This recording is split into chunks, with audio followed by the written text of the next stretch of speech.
outline romance novels as someone who craves control but still wants the universe to surprise her. Hi, I'm Jessica. I'm a romance writer, a plotter by nature, and today I'm telling you how I use Scrivener to plot my novel using the 3-act structure and not killing the vibes in the process. But Jessica, why do you plot? Why don't you just write whatever comes into your head? No, that's where you wander 40,000 words into nowhere and you don't know how to come back.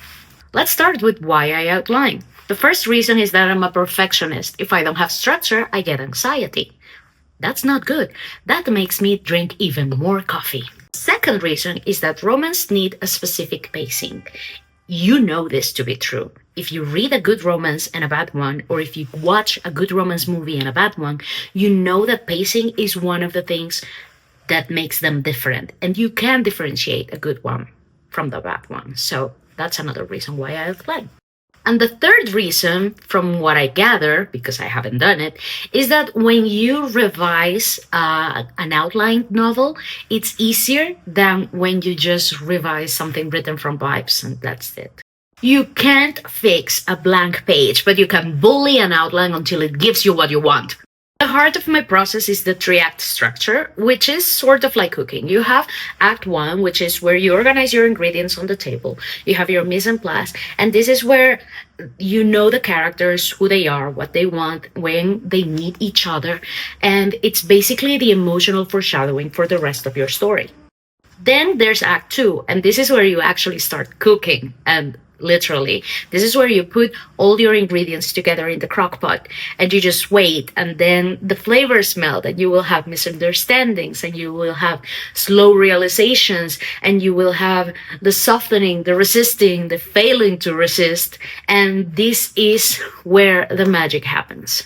Then you have Act 3, which is the crisis and the resolution. This is where everything breaks and everything hurts and they don't know what to do, but then they know what to do and they make a choice and they have a happily ever after. And this is dinner served. And if you take nothing else from this video, take this. Romance is engineered emotion, and the 3-act structure helps me engineer it in a way that I don't lose my mind. So how I use a Scrivener for this? I set it in this way. I have 3 main folders, Act 1, Act 2, and Act 3. And inside each of these folders, I have divided it by chapters. And inside each chapter lives every scene that I will write. Kind of like Russian nesting dolls, but with trauma and desire.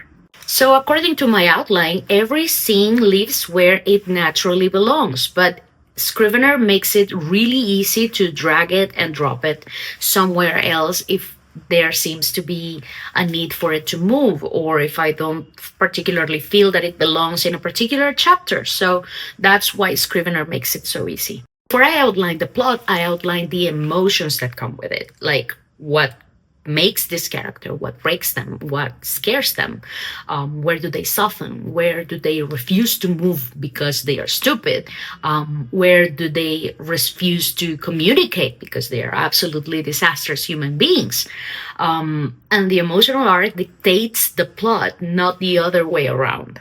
And there are specific beats in the 3-act story structure that I hit when I am outlining, like the setup, the hook, the first kiss, the midpoint shift, the dark moment of the soul, the emotional truth, the reunion, the final commitment. These are all points that I outline inside this 3-act structure. And honestly, what the 3-act structure does is that you tell the story in a coherent sense and aren't just jumping from front to back, not knowing where it goes.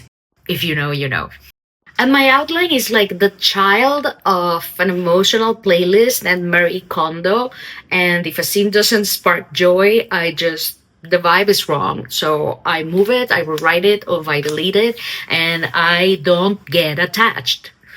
I'm lying. Of course I get attached, but kill your darlings and all that jazz. Also, the outline doesn't have to be militaristic. It's not, set in stone. This is not Moses with the tablets and the 10 Commandments or anything. It's a structure, yes, but you have freedom. It's like taking a road trip. You know where you're going, but you can take detours every once in a while.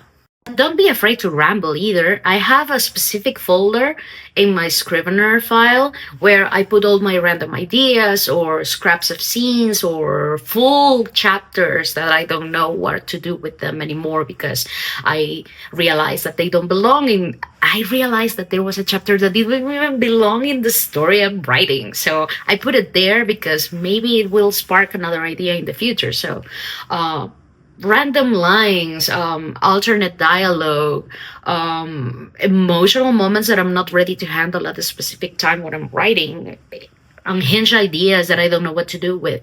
Put it everything there. And even with all this structure, you have to give yourself the freedom to let your characters wander. If they change a scene, I let them. If I find myself that the scene doesn't have the emotional weight that I want, I change it, I adjust, I derail from the outline completely if I want to, and if I don't, then I don't. You can go back, you can save a previous version of it, or you can just store what you wrote in a different folder. Like, you can do what you want, it's your story.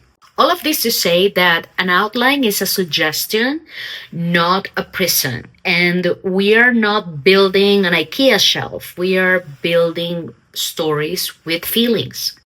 So the tools I use, I already mentioned Scrivener, which is truly magical. I know that a lot of people use Google Docs. I don't know how to do that. I would get confused, honestly. But I do use a Google tool. I use Google Calendar, where I set myself goals and deadlines for myself. I use my phone for notes and feral thoughts and for ranting and some crying too. Why am I going to lie about that? It's an emotional process. And I use a pen and a notebook, but just for the vibes because I'm not much for writing by hand. And that's it. I don't use Notion. I don't use Asana. I don't use 17 other tools that do the same. I just Scrivener for the backbone, and that's it. And look, you don't have to outline like me. You don't have to outline at all if you don't want to. You just need a rhythm that works for you. If your rhythm includes Scrivener, includes color coding, includes outlining every single scene and every beat and every part of the story that you want to write, welcome, because I'm your sister, long lost in the history of time. But if not, that's okay too. I'm also your sister. Welcome, because at the end of the day, we're just writing stories, and we have been doing this for 10,000 years. And the process works if it works for you. So keep at it. And that's it for this week. Tell me your process in the comments. Are you a plotter? Are you a pantser? Something in between? Are you just screaming into the void? And tell me how you outline. Do you use the 3-act structure? Do you use the 4-act structure? Do you use romancing the beat or some other method that I don't know about? Tell me and leave me a like and subscribe, and I'll see you in the next one. Bye.